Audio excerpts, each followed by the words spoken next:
Okay, thank you everyone again. So I leave the floor to our facilitator, Edu Nualart. Thank you so much. Yes, Edu, please. Thank you. Thank you, Olcay. Can you hear me well, interpreters? I had to change speakers last minute. Yeah. I have my headphones here just in case. Okay, so let's start this. Welcome, everyone. I hope you're having a wonderful afternoon. My name is Edu Hernandez Nolar. I'm one of the active members of the Youth Articulation of ECVC. And I'm super happy to see many faces here. So we will try to make this training interactive. We have amazing speakers, but we also have amazing audience here, and we will try to make it interactive, sharing some part of the policy recommendations of opinions from ECVC and farmers from ECVC, and then asking you questions. How are you dealing with generational renewal, etc., etc. Few reminders before starting. Yes, we say it. Please speak slowly. That's a reminder to myself. English is not the mother tongue for all of us. So try to speak slowly for yourself and for interpreters. You can speak either in English, French, or Spanish. Yeah. And another reminder, please turn on your camera when you're speaking. Um, then, some thanks before starting. Thanks very much, Olshay, for helping with the methodology. Thanks to all the interpreters who are behind working, as always, amazing team. Paola and Jan, I'm super happy you're here. Thanks a lot for being the speakers today. And I'm going to give a bit short introduction, and then I'm going to give the floor to you. Okay. How is it going to look today? So we're having a training by ECVC, organized by the office and by the Youth Articulation on generational renewal. Yeah. We're going to try to share with you the recommendations by ECVC of the action plan of the generational renewal. That's a topic we've been working for years. In a year from now, there's a new CAP, so we're like really putting emphasis on this. What's the vision on generational renewal according to the European Coordination of Via Campesina? But for those who don't know, what is ECVC? Yeah, ECVC, it's a confederation, it's a movement, it's the European Coordination of La Via Campesina that belongs to the worldwide movement which is La Via Campesina. La Via Campesina, it's about 200 million of peasant agroecological farmers all around the world. It's distributed in 10 different regions. And we are active members of ECVC, which is the European coordination of La Via Campesina. Today, the three speakers, it's going to be myself, Edu, Paola, and Jan. We're both, the three of us, members, active members of the Youth Articulation. Within ECVC, have a lot of working groups, can be climate, agroecology, migrations, land, public policies, etc., etc. And we also have articulations, which are the sexual and gender diversities. We have the women and we have the youth. So today we're speaking on behalf of the Youth Articulation. Yeah, this is thanks Olcay. Olcay is going to be putting a lot of links as I'm speaking, so please don't hesitate to look at them or copy paste it in your laptop and make sure to read them afterwards. Um, Today, this is also part of the Reboot consortium. Yeah, I'm going to read this because I don't want to miss anything important about the Reboot. So the Reboot project is a European consortium that aims to strengthen knowledge, training and exchange among farmers and youth and civil society organizations working for the transformation of food system. I have to say that one of the main objectives is to support political education, dialogue around agroecology, food sovereignty, and generational renewal. How we do this in the Reboot project? We do it through trainings, webinars, exchanges between organizations, and always looking to strengthen the capacity of farmers and rural youth. Yeah. And one of the main topics of ECVC, of the Youth Articulation, and of the Reboot Consortium is generational renewal. Yeah. Then, after saying that, I want to share with you how it's going to be the methodology today. Yeah. First, I'm going to give the floor in a moment to my friend Jan. And Jan is going to be speaking mostly about the political position of ECVC. What's the picture of generational renewal and what's the vision what do we mean with generational renewal? Then Paola is going to be talking mostly about the ECVC proposals. So here we're going to be touching topics like access to land, lack of fair prices and income, what are the living conditions, how can we access finance, and how can we get more CAP support? Yeah. After this, we're going to be moving to some topics a bit more concrete, like digitalization, that Jan is going to be briefly talking about this. And lately, to finish, we're going to be speaking about the political perspective and the political proposals from ECVC in generational renewal. And to finish, we want to have about half an hour of having an exchange with you all. Yes? But before starting, I have a question, and hopefully some of you are going to answer to break the ice a little bit. So the question is, when you hear the concept of generational renewal, what's the first challenge that comes to your mind? So please, anyone wants to break the ice, and what's the biggest challenge? What's the first challenge when you are thinking on this topic? Don't be shy. Go ahead.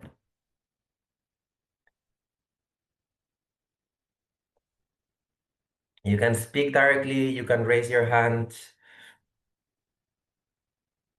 You can put it in the chat, of course. Thank you. Ziva, ownership and innovation. What else? Think about challenges in case you're a farmer. Think about challenges in case you live in the cities and you want to access rural areas. So people say access to land, definitely social security for elders. Really strong point. Access to land. Anyone wants to share it out loud? Sharing something, not in the chat as well?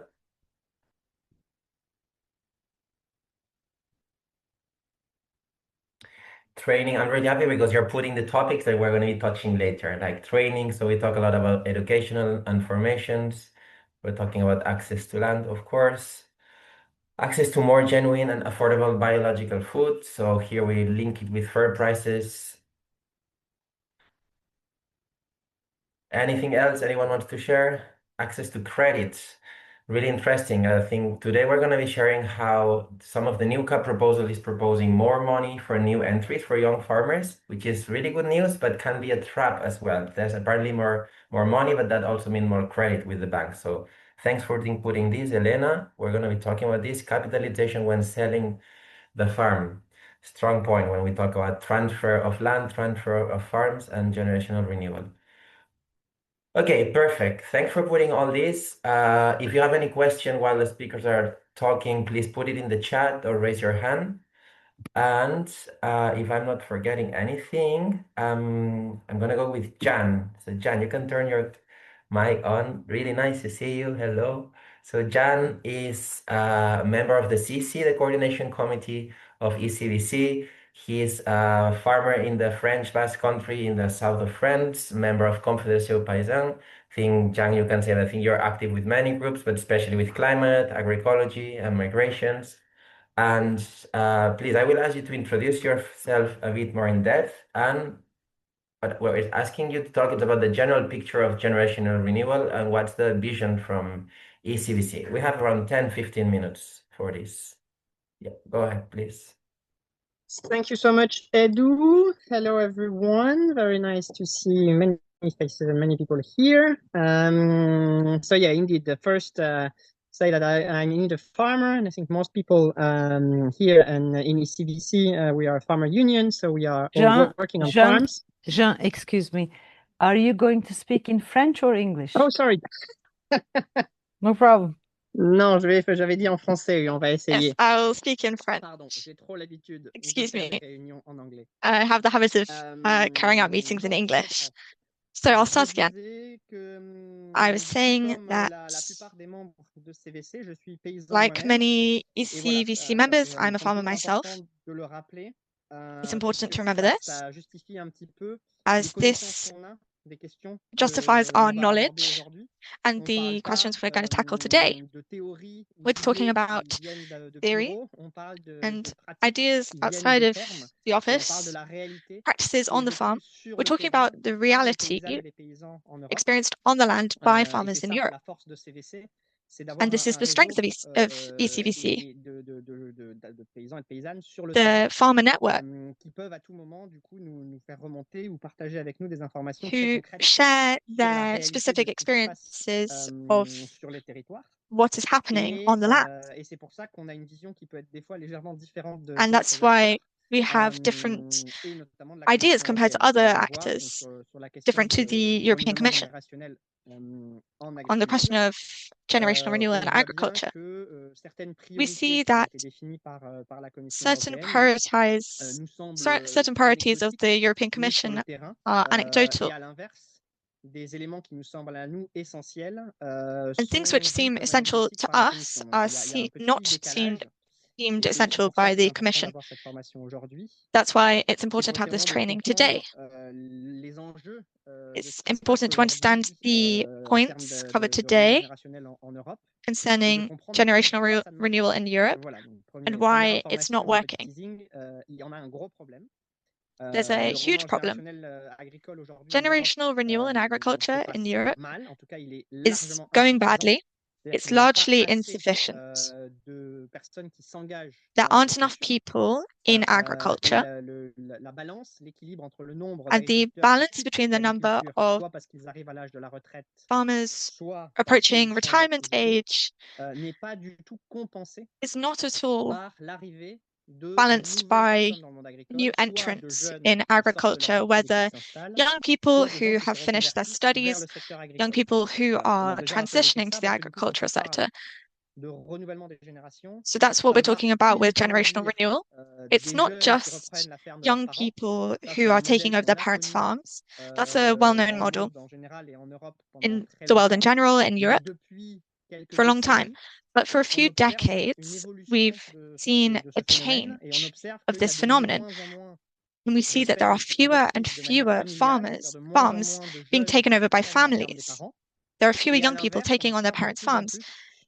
But there are more and more cases of young people in urban spaces who are becoming farmers and taking on farms,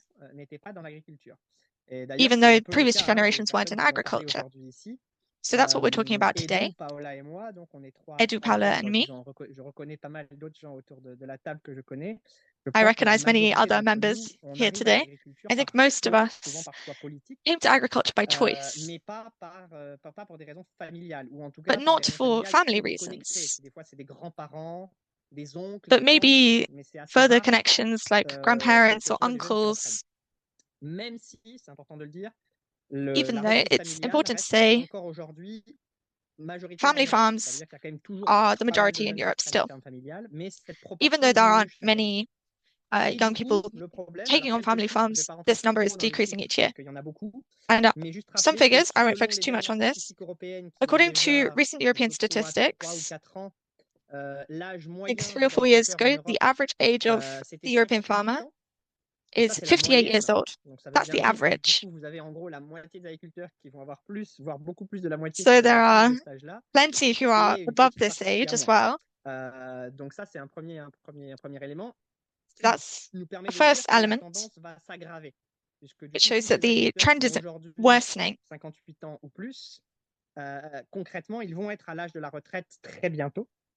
So they are reaching retirement age very soon. And since there aren't young people taking over their farms, the farms are disappearing. So the problem is accelerating. It's very concerning because today, Europe is using almost 1,000 farms per day.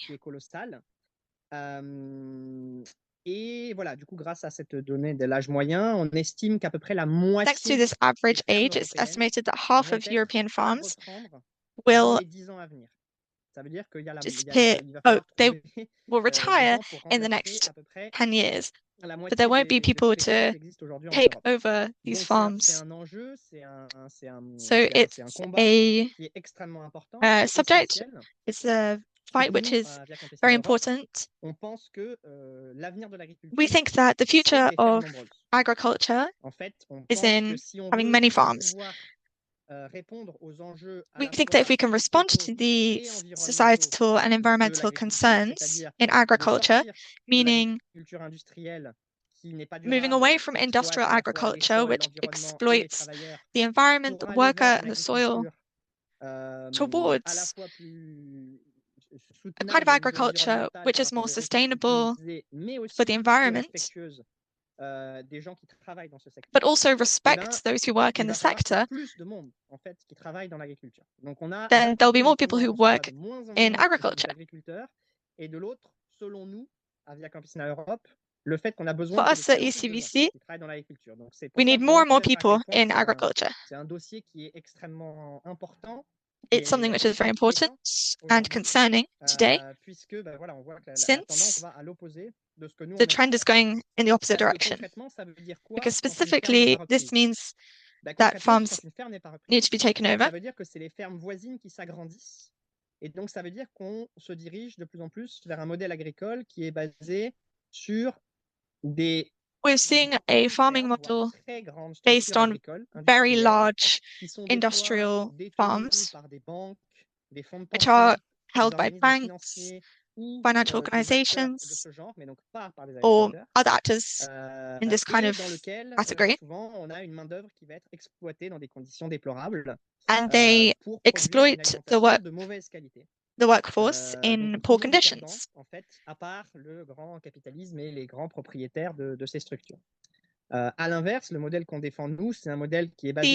model we're aiming for is small-scale farms with many of them, which, thanks to the knowledge of farmers and the knowledge from their background of the specific conditions of a territory, this will be more sustainable at all levels. These are people who live in this area, who are part of the local economy, but who also have services around agriculture. This will make these areas more full of life and attractive, etc. So this is the direction we want to go in. The European Commission has launched work on the question of generational renewal in agriculture. We've participated in different meetings with Christopher Hansen. We're quite happy because what we've seen is relatively in line with our demands. So the strategy for generational renewal, with the document that was created last year, this strategy takes on a lot of the demands of Via Campesina. So we have to see this once, that we've had a strong influence on this process. Simply because other large agricultural trade unions don't have a lot of young people. They have older generations of farmers. So they've been less involved in this process than Via Campesina or the organizations we work with, who tend to represent young farmers.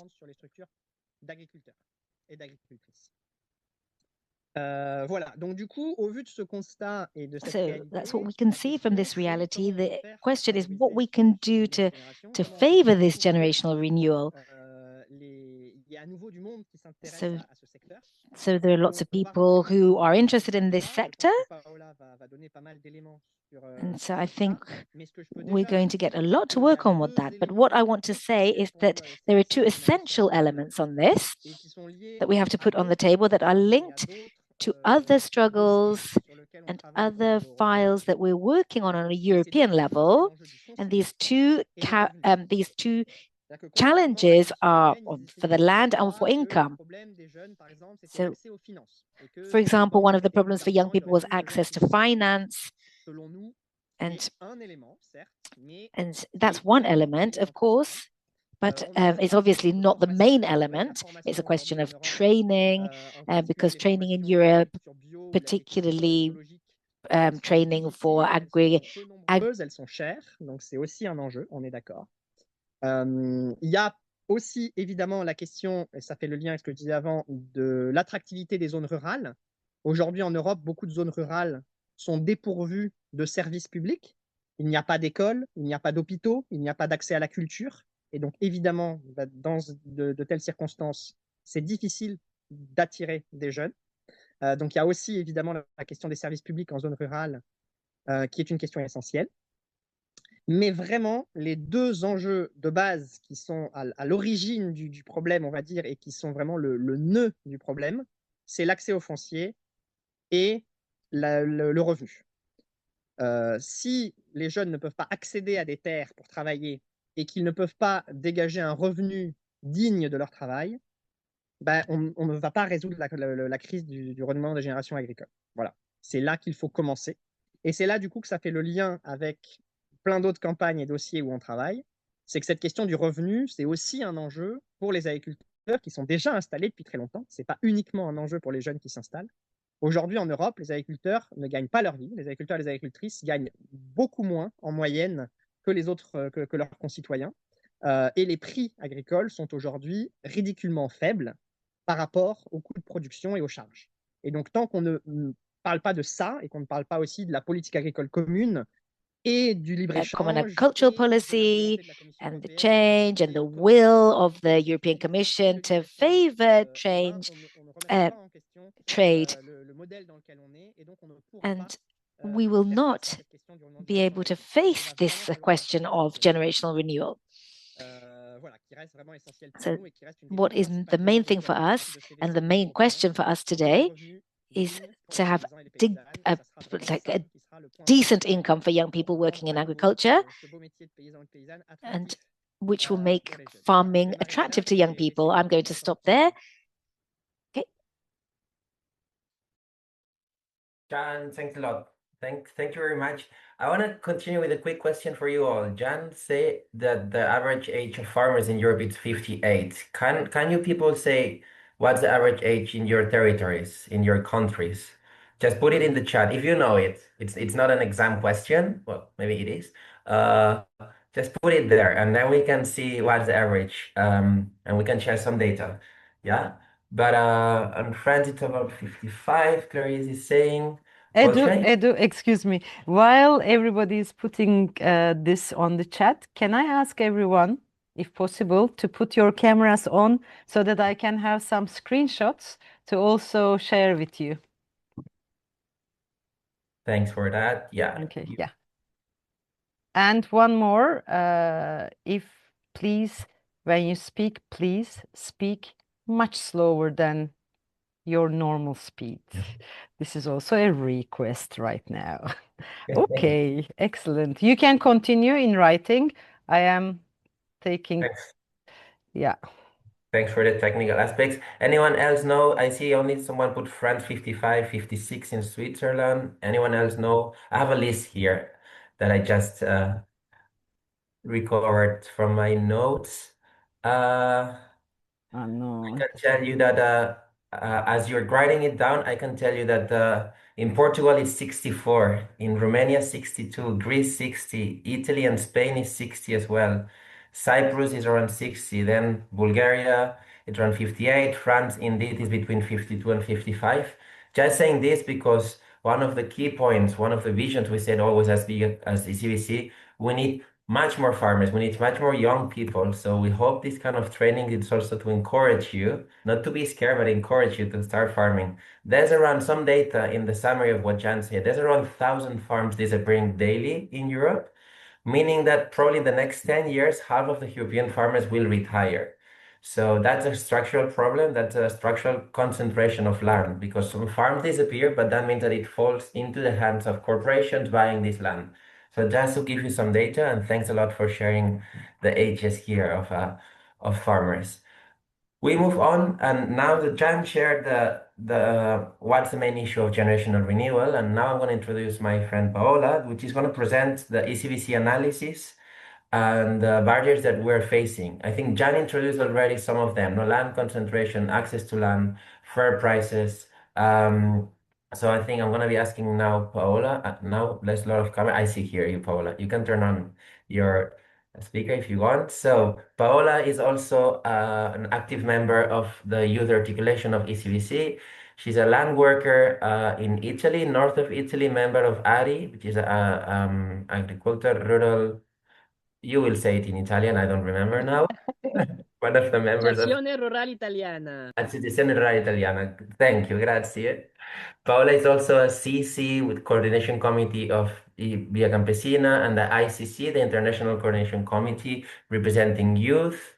And Paola, also please keep introducing yourself. Some of the questions we're asking Paola is about the structural barriers preventing generational renewal. So we will be touching topics like access to land, fair prices, living conditions, education, trainings, and so on. We have like 15, 20 minutes for this. So Paola, nice to see you. Please go ahead. Thank you, Edu. Nice to see you too and see you all. I'm happy we have this chance to also dedicate to ourselves and have some training to connect with other youth. This is also very important for us to have these and to welcome more interested people in our articulation. For sure, it's always needed to have more energy in our group. So also, if you're interested, then we will try to stay in touch after this workshop. Yes, I wanted to connect to one of the last things that Jean said about how the Commission normally responds to our complaints, let's call them, and in particular these two about land and about income. And what is happening at the moment is that on the front of land, we finally managed to get the Commission recognizing that land is a structural issue for land access is a structural issue for young farmers, not only to enter, to access land, but also to retain it over a period of time that makes sense for anybody to start a farming activity and see its development and so on. So we finally managed to get the Commission recognize that this is a structural problem, and that at the roots really of this problem is also a massive problem of speculation over land. So we are at this point where we have this recognition. We still don't have the solution from the Commission side to combat, to face this the speculation that we have nowadays. But at least we have this recognition, and it's a good starting point for us to then push for our demands. And when it comes to the matter of prices and incomes, again here the Commission, following up to the farmers' protest that exploded in 2024, if you remembered, the quest for fair income and fair prices to farmers was very central of these protests, and the Commission had to listen to the farmers. So even there, on this second pillar, let's say, we got some advancement for easing a bit the dialogue with the Commission, but even if the Commission recognizes the problem, especially when it comes to young farmers, then the answer that we are receiving is, okay, we kind of know that for you is not feasible to live out of the product that you sell. Then we have to find other opportunities for young farmers to earn from. So then they talk about the potentialities of like carbon farming, so how we can actually earn money by selling carbon credits, or for example, how we can earn money by selling renewable energy by putting solar panels in our fields, or how we can earn money by engaging in tourism activities and so on. So good, but not so good. So we have to always bring back the attention to the real problems. But resetting a bit, I just wanted to connect to what Jean said, because I think it's important to think how the institution respond to our demand somehow, to strategize internally also what it makes sense to tell them. But going back to land, I will now try to, in these 15 minutes that I have, try to say a little bit of the different obstacles that we have identified in our analysis, as Edu said, our analysis on generational renewal in farming, and a few elements of the somehow solutions or demands that we have packed together in this document. So we have both the obstacles and the recommendation that we provide. And when it comes to land, it was already anticipated by Jean, and I'm sure that many of you are aware, because they face this issue directly, the problem of accessing land and having control over these lands, which means being able to stay there on a medium to long term, being able to make decision over that land, is a problem for young farmers and new entrants, not only in Europe, but really all over the world. We discuss a lot about this issue within the articulation Via Campesina at the international level, and we see how communal this problem is, which is good, because we can build stronger alliances across the world in our movement. In Europe, we have a huge problem, which is, despite the severity of the problem of land access for young people, land is a matter of nobody within European institutions. Every member state has its own national policies for when it comes to managing land. Some countries like France, like the Netherlands, like Austria, and Poland have policies to regulate, for example, land prices by putting a cap on the price of land, or by regulating renting contracts and so on. While some other countries, they are unregulated, which means that the price of land can go very high. And this creates injustices within a market, which is the European market, which is communal. So one of the first things that we always underline when we talk about land is the discrepancy between having a common agricultural policies, but a lack of communal policy on land. So one of the main demands of ECVC is for Europe to take a step in this direction by following the best examples that we have, which are those of the countries which have regulatory measures in place, because it is proven that when the state intervene in regulating land policies, then this, on the other side, makes it easier for young people to access and retain land.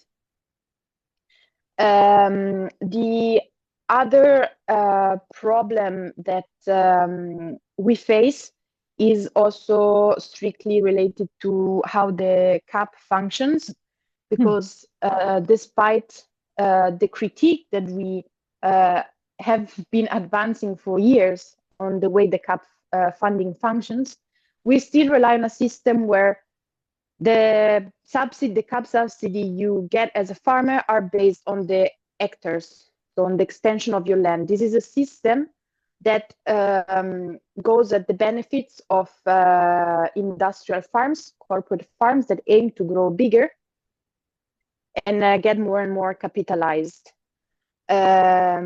So, of course, this has a strong impact on land. We experience land accumulation, land grabbing, and following this, one of our requests is to cap the amount of land that a person can not own, but control. So rely on a capping system where an individual or a firm or like anybody who's owning land, who's managing land, sorry, cannot doing over a certain amount. And that amount is then redistributed to giving priority to young people, to women, to landless people. So with a justice criterion to redistribute the hectares that a single owner, for example, owns. So it's a capping based on land use, not land ownership. These two examples that I gave in terms of active proposal that we advanced as ECVC, they are part of a broader directive, the land directive, that it's public. I think Olja will post it or has already posted it in the chat. A result of a long work by ECVC, and currently primary object of advocacy that we are using inside European Parliament. So by working in alliance with those member states that are a bit more sensitive about the issues of land, we try to make them familiarized with the directive so that they can be our allies in pushing for it at the Commission level. And as well as in the Commission, and through this advocacy work on the land directive, the biggest result that we have achieved so far is to have the Commission enable a process for the establishment of a land observatory. This perhaps you have heard already. It's a first step towards where we want to go. This land observatory would have the objective not to already regulate the land market, but to at least try to increase the transparency on prices and on land tenure and land behaviors. So this would be the first step to then move into a regulatory process, which will be tougher, but we keep on fighting. I move on to the obstacle of prices and incomes. Here, I won't spend too many words on the problem itself, because we know that the average income for farmers is much lower compared to the rest of the other sectors of the economy. We know that this is a problem for the farm owner because we cannot cover the production costs, basically. So within the food chain, there's somebody who's eating the added value of our production. And these are all the middlemen, the intermediaries, those who stand between the producer and the consumer. But it's also a problem for workers. So that's why we talk about prices to farmers and fair incomes, because in ECVC, we are not only farm owners, we are also farm workers. Like in my case, I get paid. So we bring the two dimensions forward together. And to address this issue, our demand is strictly connected to the CAP. We ask a reform of the CAP based on market regulation. And specifically, our request to tackle the issue of fair prices is to include the purchase of agricultural products from farmers below production cost, to make it illegal, an illegal practice. We say to add it in this blacklist of illegal practices, to make sure that the buyers cannot buy from a farmer below the production costs. Of course, production costs vary a lot across member states, but we have to find a way to make this diversity more transparent and start from there to develop a system where it is possible to pay the farmer a fair price. We have examples of attempts to go in this direction, like in Spain. And we are trying to build from this example to achieve somehow a communal terrain to start from for the European level. And here again, we have another observatory for when it comes to prices. This is not an observatory related to land, but is an observatory related to prices. It's called Agri-Food Chain Observatory. It's another, let's say, new entry inside the European system. And it was an achievement of the farmers' protest that took place in 2024. And inside this observatory, again, the main purpose is transparency, but it's absolutely needed because until now, we still don't have clear, or better, we know, but we don't have the data on who is earning within the food chain. We know that the consumers pay a lot for food and that the prices are increasing. We know that the farmers is getting paid less and less. So we need to have more data on who's eating within this chain. So this is again a starting point in the right direction. And another important point in our demands is to ask Europe to fight for state intervention when it comes to measures such as public stocks, regulation of production volumes, which are measures which currently are forbidden within the WTO, so World Trade Organization system, which is highly liberal and does not allow basically the state to intervene in the market. Well, we say that the state intervention is absolutely needed to guarantee, to preserve the fair prices to the farmers.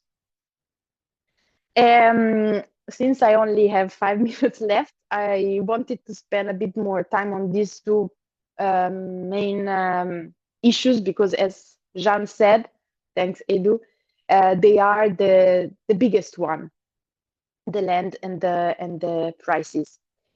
But it's not we know they are not only the only obstacles. So then we also have the issue of the life in rural areas, and this and in this on this topic we work in alliance with other youth organizations that of rural youth. So, for example, Rural Europe or MIJARC, that is also a member of ECVC, to demand dignified life in rural areas, which does not only mean being able to have a dignified life out of the product that we sell, but also have a life that is fulfilling. So the presence of public services also in rural areas that allow young farmers to stay and enjoy life in rural areas, but also what we call replacement services, which means the possibility to be replaced at the farms to go to Brussels and do advocacy. So somehow life has changed. The need for participation in decision making is higher because they are doing horrible things and we need to bring our voice up there. So we need services to allow us to enjoy life where we are, but also to live when we need to protest or when we need to meet the European Commission. And when we leave our farms, we need to pay to get some money to pay somebody to replace us. So that's also a big demand that we bring in front of the Commission. And then we also ask that the CAP reform finally includes the possibility to access free advice services for farmers, because at the moment, for example, in Italy, when we need some consultancies or some support, we have to rely on the, let's say, big farmers union to simplify their name, but and we need to pay them. So I have to pay a membership to somebody who's not representing me at the political level, but who's actually representing the corporate sector. So free advice services for young farmers. And finally, I will put the block on training and digital technologies together, because we see them as very connected, because they both relate very closely to knowledge. And we have to ask ourselves which kind of knowledge we want to safeguard and which kind of knowledge we want to use for our work in the field. So we definitely have a problem for when it comes to agroecology formation, in the sense that although several university and formation institutions have started to embrace this concept, we believe that there's a risk for agroecology to somehow gravitate away from the farmers themselves. So it's a very catchy concept. Many NGOs are using it. The researching is using it, but the research has to be very close to the farming sector. And so somehow we call it agroecology, which is based on farmers to farmers knowledge exchange. So we defend agroecology, but always with this kind of critical eye on the connection between research and the fields, actually the fields themselves. And when it comes to digital technologies, as ECVC, we often receive the critique that we are against technology, or at least a very superficial analysis of what we do would lead to call us against technology. So we somehow have to defend ourselves that that's not our position, as long as technology is in the hands of the farmers, which does not only mean that the farmers are able to develop the technologies that they want to use, but also that the knowledge that, for example, is captured within several digital tools that we all use is retained by the farmers themselves, so that we avoid the situation that we provide the data to somebody and then we have to pay for using them, which is a situation that, even if we don't perceive it, is there already. Because maybe I use a certain app which has my data or captures my data, and then I have to pay for that app. So we have to be very careful that the digital knowledge is something that we can use always for free. As long as we have technological sovereignty, then we can also have food sovereignty. So I think I will stop here because I run out of time, but we can continue talking for sure. You did great. Just 21 minutes. It was perfect, Paula. Really. Thank you. And you had not an easy task, which is make a summary of all the challenges. So I think thanks a lot for staying a bit longer on land and fair prices. Of course, we could talk for hours and try to understand what is this food chain law, what is an observatory. I have a quick question for you and also for everyone. Can you explain very briefly to everyone what is a land observatory? If we said we need a land observatory in our territory, how does it look? Because I think it creates confusion. Very briefly, and in the same time, I ask people to put in the chat, do you know some institutions, public institutions in your territories, your countries, who actually have type of land observatory laws, like for supporting access to land to young, oppressed groups, women, diversities? But first, Paula, do you mind 1 minute to explain how does it look? What do we mean with land observatory? At the moment being, even the Commission doesn't know. We are in the process where the Commission is starting to imagine, starting to shape it, and to do so, it's also asking help, thanks God, to us. So it's they're trying to make it a collective process of shaping this observatory. So I don't have an answer for how it will look at the European level. I know that some, I think, I'm not sure if Ireland has already a land observatory. I think yes, but I don't know how it looks. I know that there's a lot of data as part of a land observatory that are public, so you can access them. But basically, it will be a system where users will be able, or it will be mandatory, for example, to register data on, if I want to sell land, I have to register to the system so that the state basically know that there's land on sale, and then the system of like capping prices can be activated. So it's a way to ensure that the behaviors and the practice in the land markets are monitored so that the regulatory measures can be actually applied. And when there is a misbehavior, then the system can intervene. But that's important.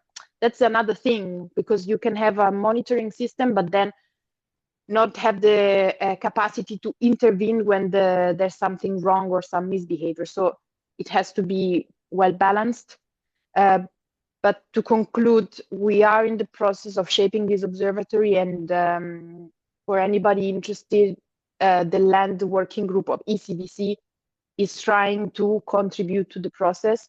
And also, when the land observatory will be activated, there will be a membership, like it won't just be the commission. It will be hosted by the commission, but there will be meetings with different partners, different members of the land observatory, which I think will be part of a board, and who will represent different interest group, I believe. And we will try to make sure that we take part as ECVC. Thank you. It's a complex topic. I think Olche just shared an article by the Transnational Institute. I had a policy brief that ECVC is also part, so take a look at this. And I think Paola summarized it well. It's quite complex. It's not easy to implement from the top down, but basically we want a tool to avoid land concentration, to avoid land grabbing. And whenever land is available, it shouldn't go just from corporation to corporation. It should be an institution, public institution, who give priority to people who has no land yet, to young people, to women, and to diversities. And this is basically a tool really necessary if we don't want the land to keep falling under the same hands. Thanks a lot, Paola, again. Jan, I hope you're still here, because we want to touch very briefly now the topic of digitalization a little bit more in depth before going to the conclusions. Jan, are you here? I think Jan is at the farm today, so maybe something happening now. Oh, yes. I am indeed here, but yeah, my availability is becoming very low. I'm sorry. Can we ask you like a 3 minutes question and then we go to the conclusions? Sure.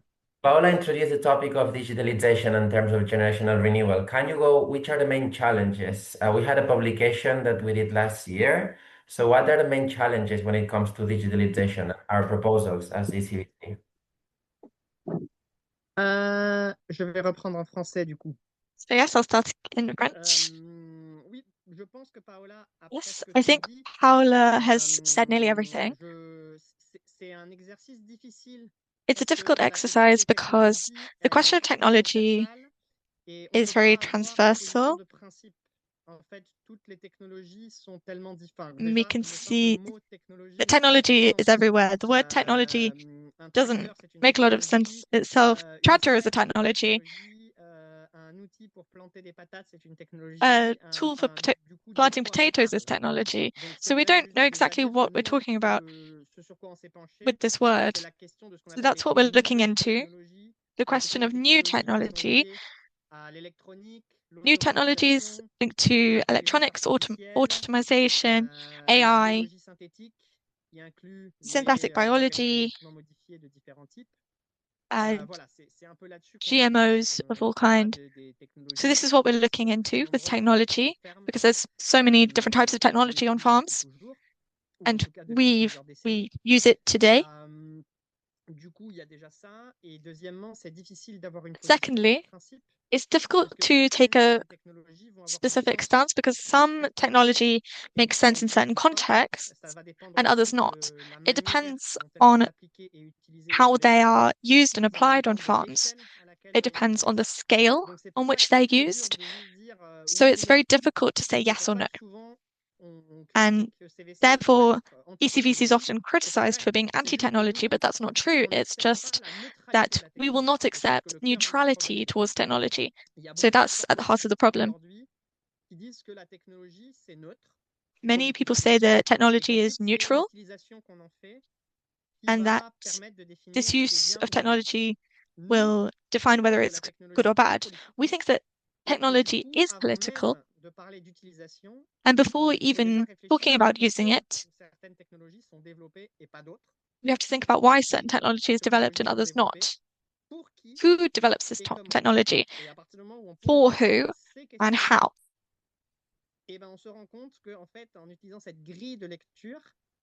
So, using these questions, we look at whether technology is positive or negative, who it's developed for. In the ECVC network, we work with structures which accompany farmers. For example, in France, we have organizations which have equivalents in England or Belgium.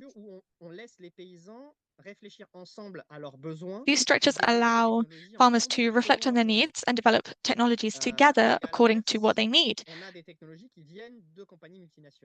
We also have technology which can help us.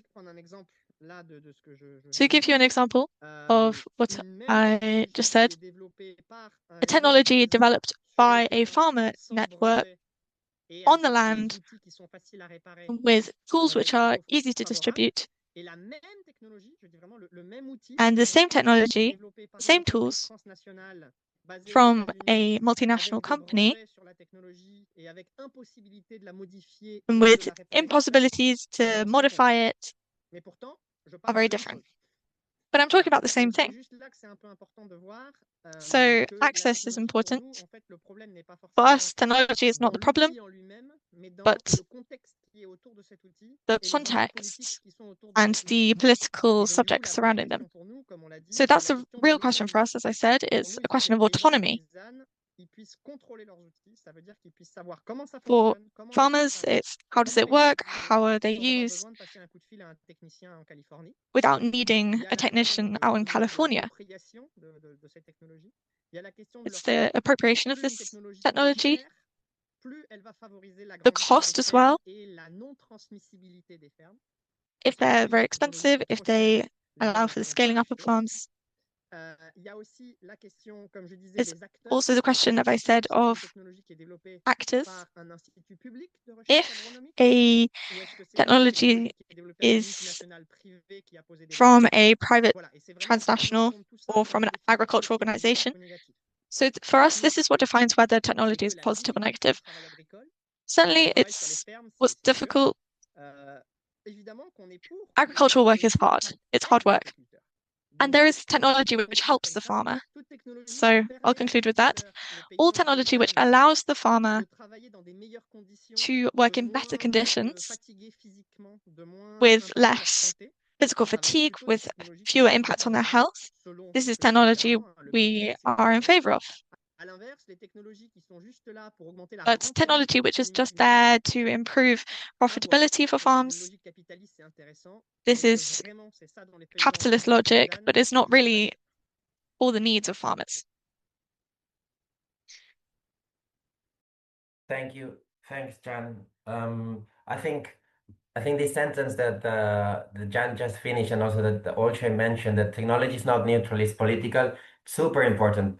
Technology is extremely not neutral. Some technology is really used to link militarization and farming. So lots of these drones that we see in wars have been tested in agriculture. So technology is not neutral and something that we strictly oppose. Technology is used for surveillance of a lot of farmers, of a lot of migrant workers. So this is political. This is what we call modern slavery. So technology is not neutral. So it's really important to take a stand on this and to not let technology explode farmers, but technology in favor of farmers and use it just for like the autonomy of farmers.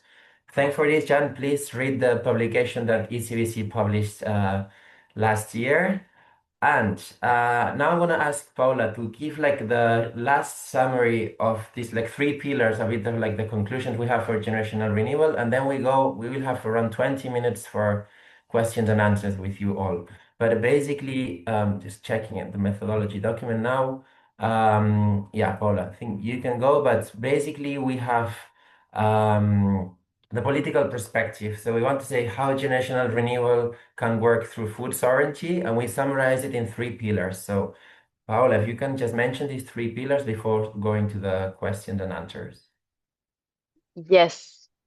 So thinking back to Jean's presentation and my part, we summarized them into three pillars. The first pillar is land justice.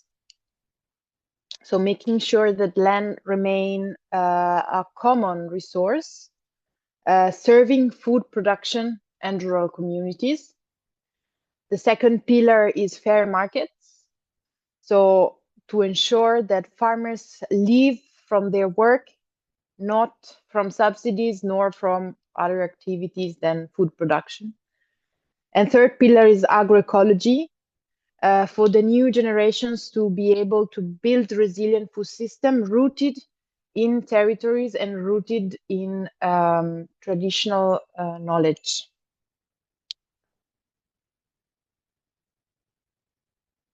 Thank you very much. I think this is the statement. Maybe later we can paste it here so you can also read the statement. So I have to say thanks a lot, Paula and Jan. You had not an easy task to summarize all the points.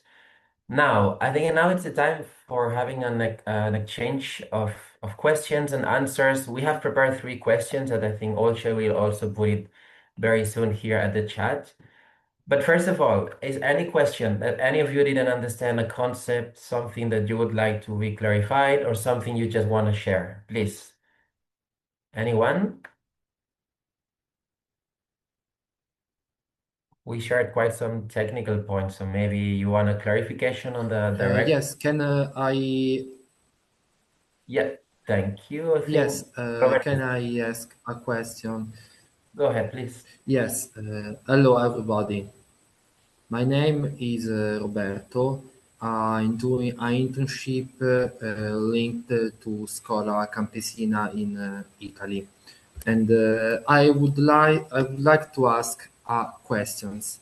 Since my grandfather had some lands, and I used to work when I was a child, because I grew up in countryside in a little village not so far from Rome.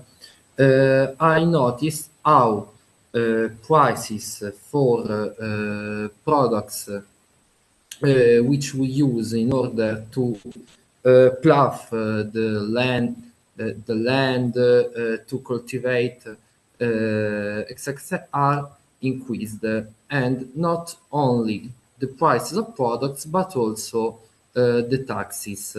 This is due to climate change because in summer our land is not so wet, and climate change has completely changed the way of production. For instance, 3 years ago, since we plough potatoes, because my territory is well known for potatoes, I noticed that prices of water has increased a lot, and we didn't have any incomes. And this is worse, especially when it's the season of autumn. because we harvest the olive. And in this year, we faced many difficulties because it rains a lot in September, October. In summer, it's too hot and the environment is too dry and it's not so good for our harvest. And I noticed that our environment is so fragile because of climate change. I would like to ask, why does nobody care about climate change? Why the Commission and the Italian government ignore that there is a problem that I know that for some people it's not so concrete, but since I work also in culture, I noticed. Thanks. Grazie, Roberto. Thanks a lot for your question, to bring your personal experience and to make the link between agriculture and climate. Super important. Who feels like answering? It can be Jan, it can be Paola, it can be some other of the youth members. Why politicians and the European Commission and Parliament don't give a shit about climate policies and keep pushing carbon credits and others? Sorry for my vocabulary. Super direct. Answering this question. Jan, please go ahead. And we kept quick questions and quick answers, so we have more time for interaction. Thank you. Je vais répondre un petit peu. I'm going to reply briefly, but I think it would be Edu who could answer that better, because Edu and I work on this question a lot together. So we've also participated in the People's Summit a few months ago, and we represented the farmers at the People's Summit of the COP. So first of all, I'd like to say that unfortunately, yes, the Commission is interested in climate change. We think that they don't, but we would have preferred it if they weren't interested, because their solutions or their proposals are really terrible. Today, the plan of the European Commission for the climate is carbon credits, which means we're going to propose to big companies, mainly oil companies, to buy carbon credits from actors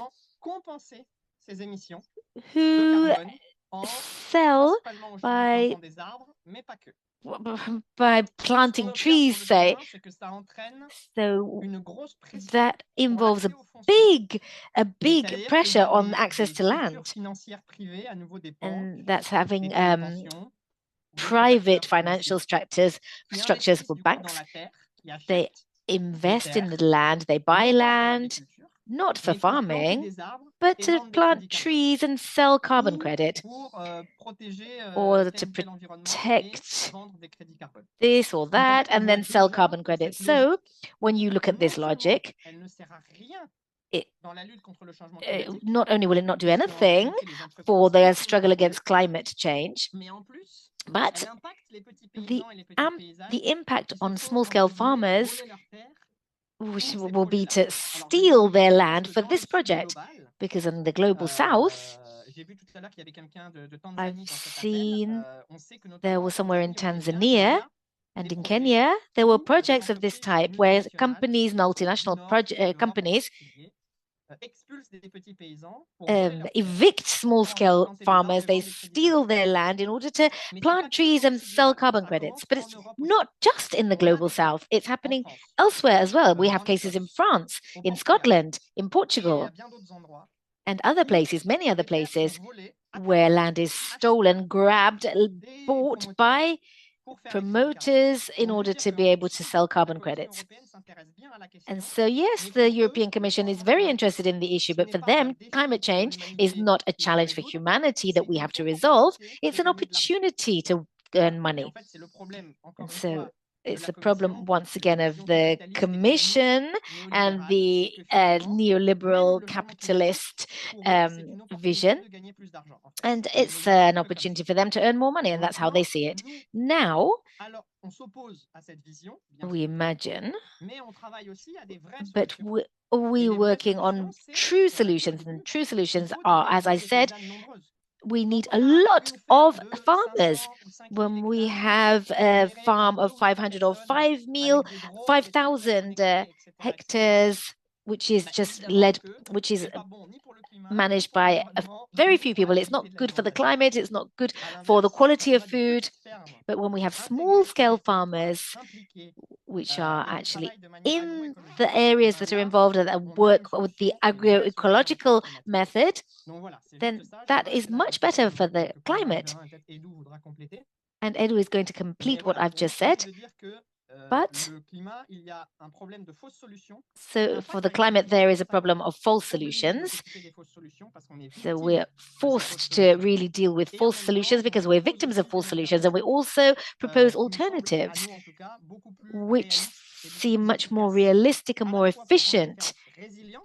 So for having more resilient farms which are more resilient to climate change. Okay, but also like fight against climate change.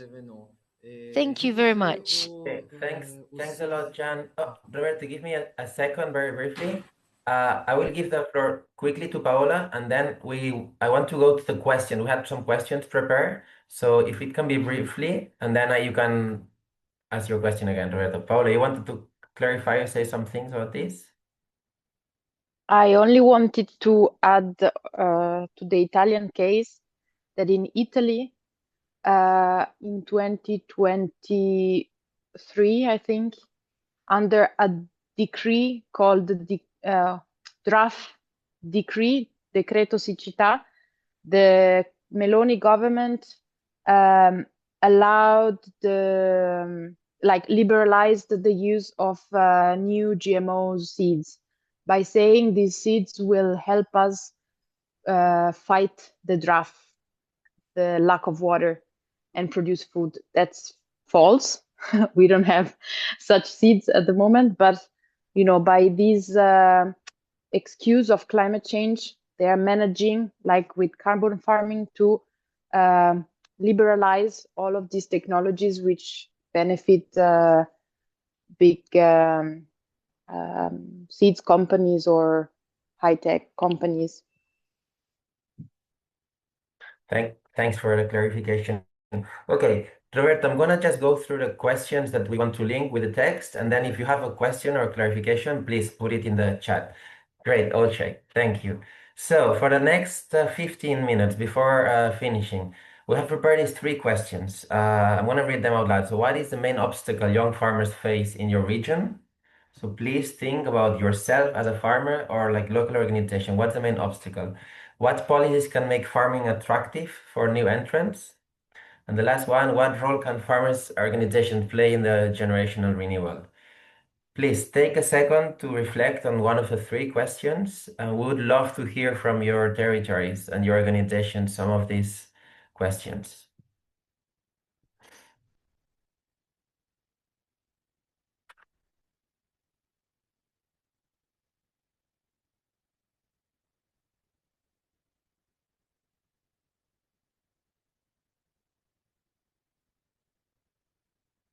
Okay, so who would like to start? You don't need to be an expert on the policies, but maybe it's you heard from your farmer neighbor that there's this big obstacle for young farmers, or you know about some of the policies that could make farming more attractive. And I also want to intervene now, just in the beginning of the session, when Edu asked for the challenges, some of you already listed some challenges like access to finance, access to land. There were quite a lot of opinions in the beginning. Maybe you can develop on those.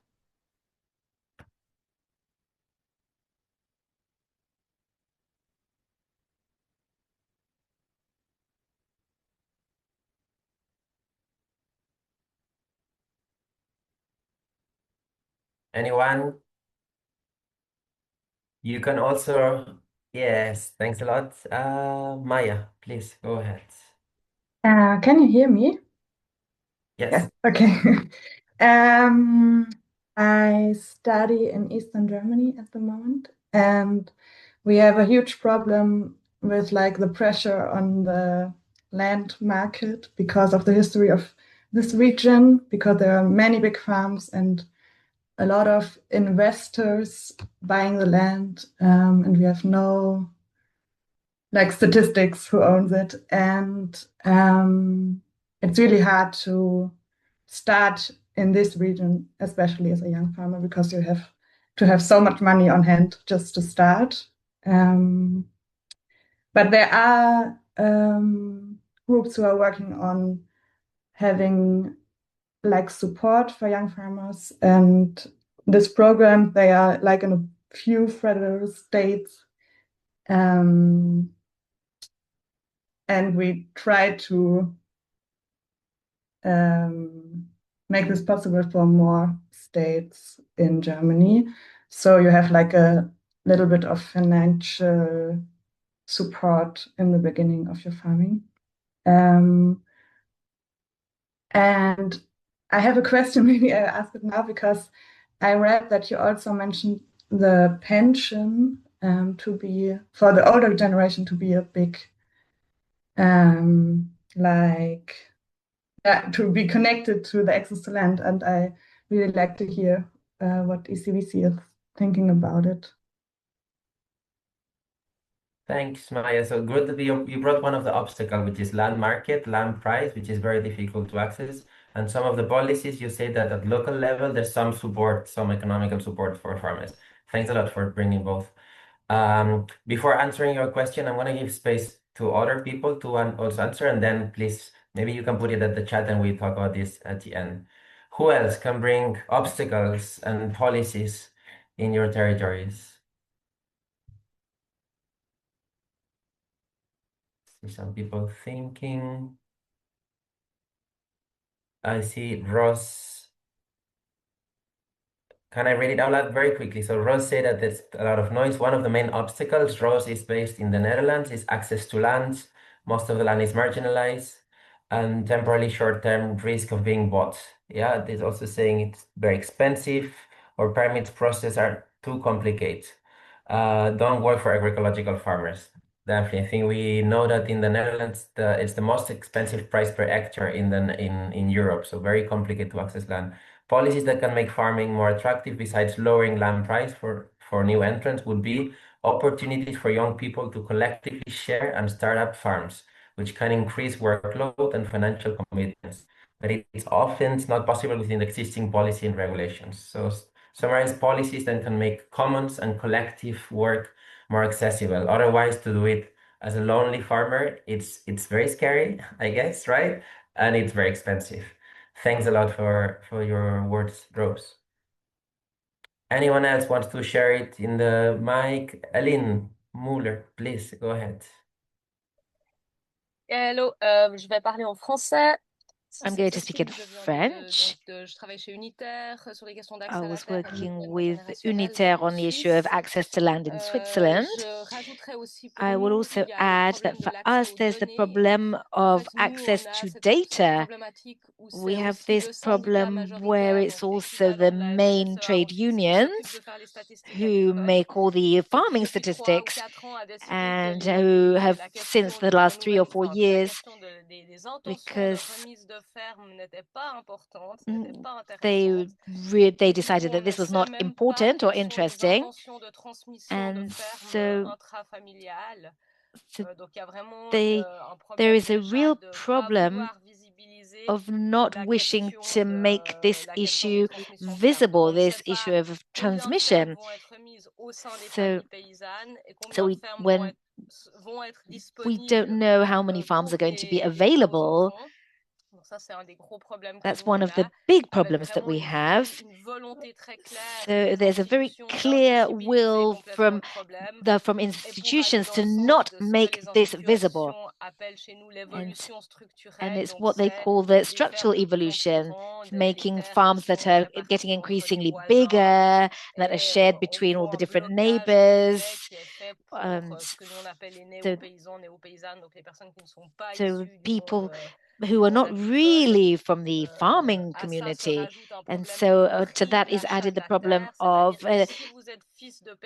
taking over the land. So if you're the son of a farmer, in order to be able to take over the farm, you're going to buy it at the value of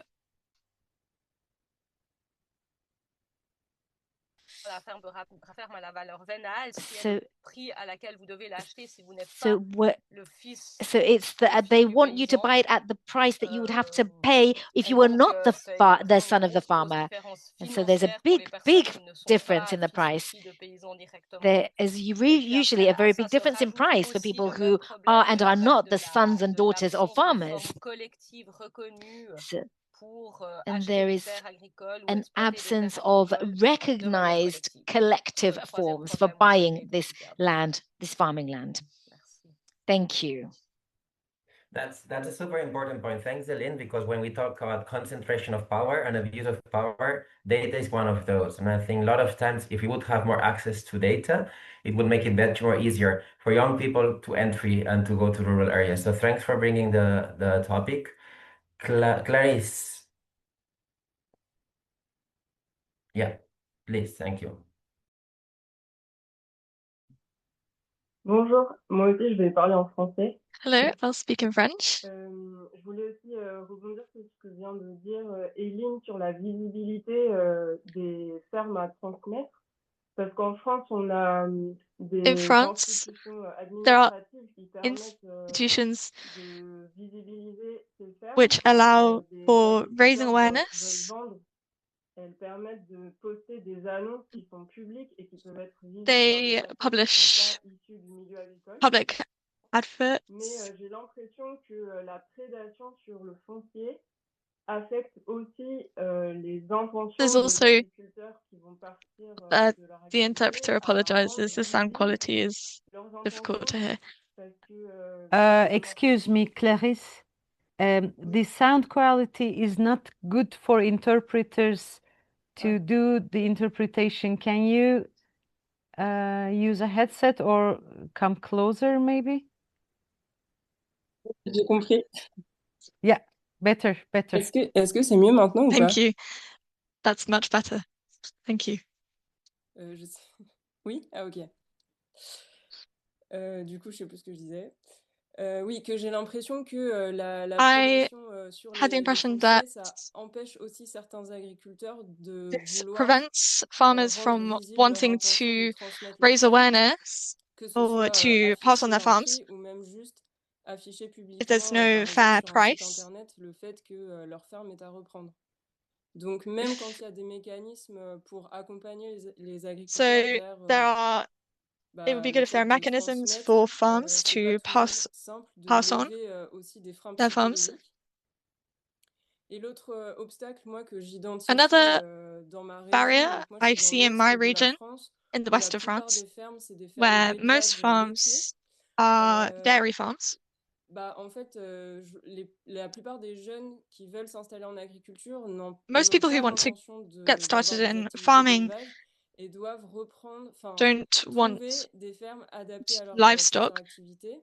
So they're looking for a farm for their future goals, which is to grow crops. Et donc souvent le coût de la reprise so often the cost of taking on the farms is very high for the materials which won't be useful for the new farming activities. So that's a big problem. A lot of young farmers are often looking for small areas, sometimes without buildings. As existing buildings are expensive and poorly adapted. Thanks, Clarice. You brought a topic with this livestock farming and generational renewal on this, that we definitely touched this topic in the digitalization publication. We realized that a lot of livestock farming, especially cow dairy farmers, have much more digitalized farms, which makes it much more expensive. So when there's young people who wants to take over these farms, it creates a huge barrier. So thanks for bringing this topic and talk about the personal case in France. Very quickly, I'm gonna read what Roberto said. I would like to focus on also the Mercosur agreement. It's undoubtedly true that Europe looks for commercial partnership in South countries in order to face on Trump's tariff. But I think those will be an economic damage for farmers who will compete with products made by multinational industries by selling in competitive prices. Thanks, Roberto. Sorry I cut you off before. Thanks for bringing the topic of Mercosur. This has been one of our biggest campaigns. We've been protesting in the street for the last 2 years. Undoubtedly, Mercosur is putting really in risk small scale, medium scale agroecological farmers, creating a totally unfair competition. So thanks for bringing the topic. Sorry, I'm reading more here. Anyone else wants to share a personal experience from their territories? We have like last 5-10 minutes before closing the session.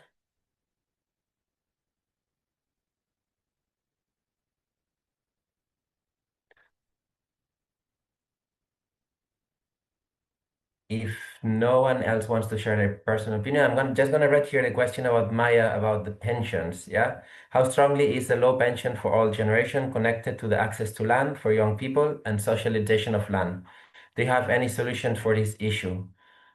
If anyone present here wants to touch on this, also people still please feel free to share your personal barriers or positive policies in your territories.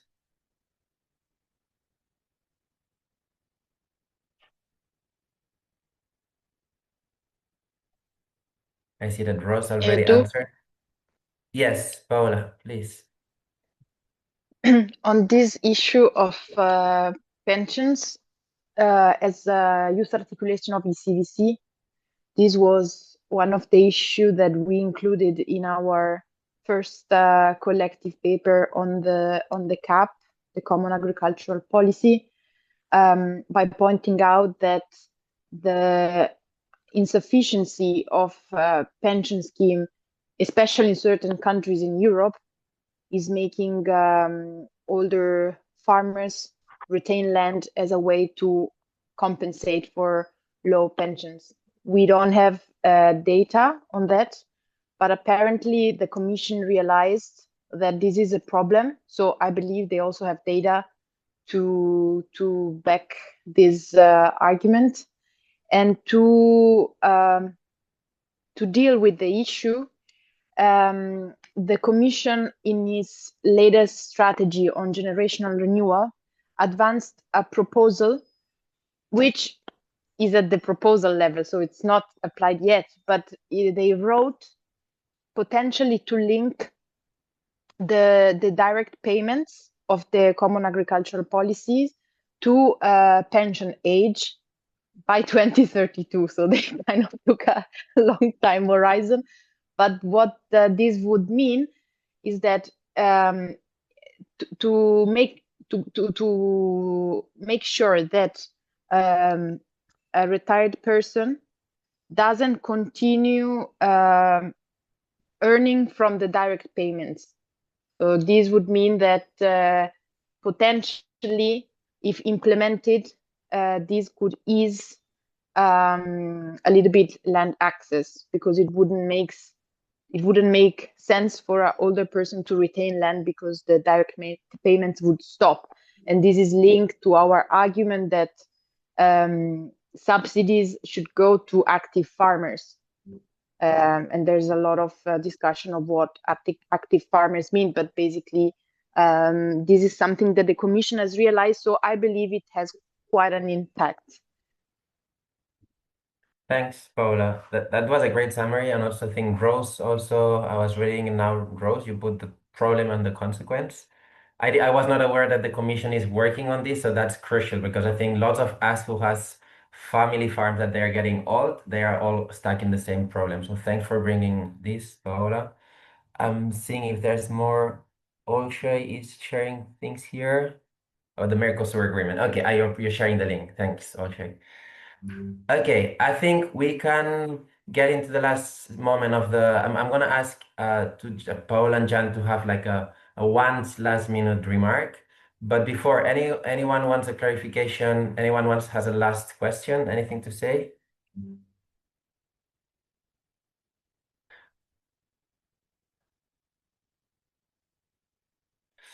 I see more talks. So if not, Jan, not sure. Olcay, did you want to add something that we forgot maybe, or something that to remark before ending? No?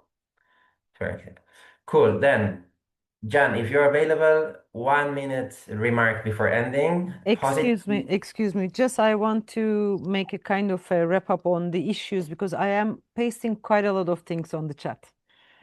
And it is not so easy to follow. So I am going to keep the meeting a little bit on when we finish so that you can continue to copy and paste things. And also all your comments are there. They are very valuable. And also, I just want to mention why I am pasting so much one after another while you are speaking, because all those questions that you have mentioned, you have put, or your comments are quite interlinked with each other. So the pension question, ECVC mentioned this question in three political position, three publication that I have already shared. So it is the question of land, the publication on land, the CAP document, and the generational renewal document, the recommendations.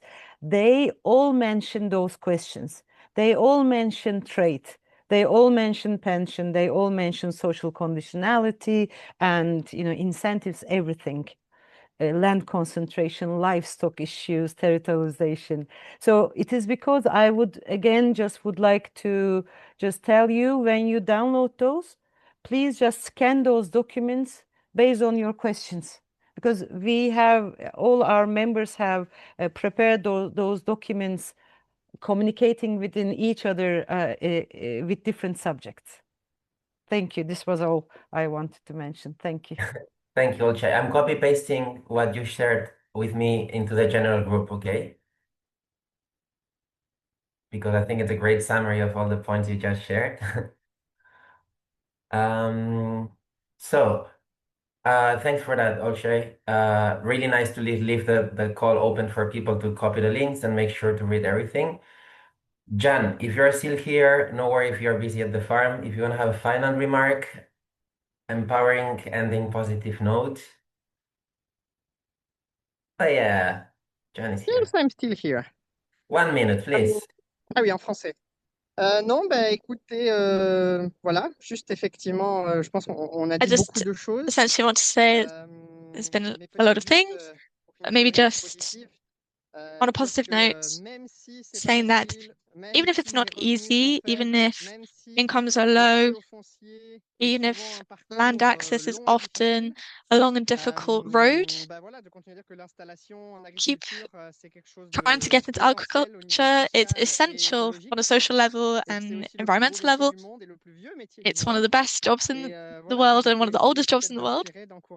And hopefully we can inspire you and encourage more people, more young people to get involved in this sector. Even if it's just part-time, that's a choice for many people. Thank you. Yeah, thank you, Jan. Paola, do you want to say some final words as well? Yes, thanks, Edu.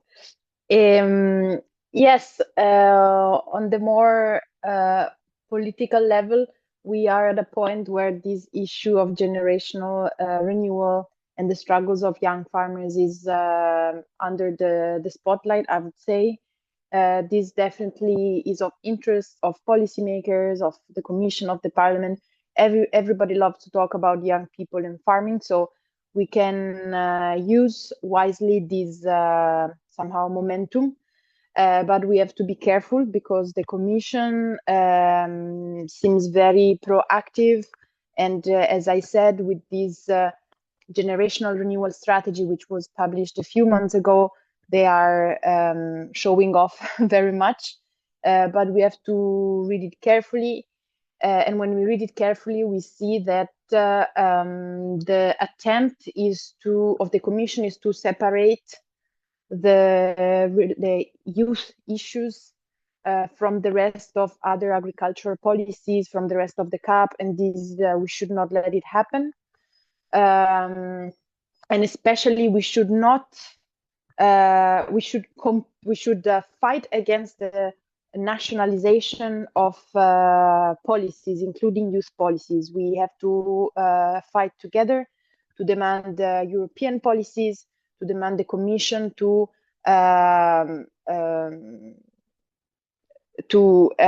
take a courageous role, not to turn the responsibility back to member states. So this could potentially be very dangerous and take us to a situation of like stepping back instead of stepping forward. So we should stand together even more stronger than before, because the trend is going in the opposite direction of separating responsibilities and letting member states decide for themselves.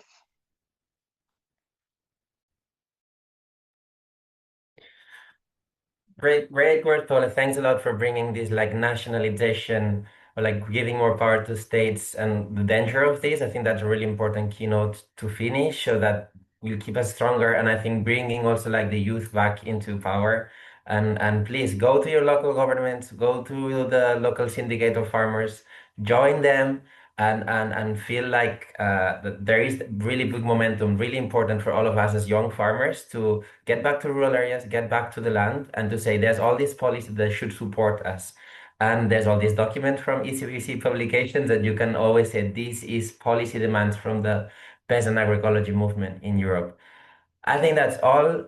I would ask last moment to turn on your cameras if you're okay with this, just to say hello and wave to you. Interpreters, you're all amazing. Thanks always for being there. Olcay, thanks for the methodology and helping so much. And Jan and Paola, so nice to see you. Hope to see you and see everyone very soon. And thanks you all for your participation. It was great. It was a great exchange. A lot of questions, a lot of different perspectives. Really appreciate this. Yeah, that's all. Thank you very much. And one heart to you, Edu. Thank you so much. Merci, salut.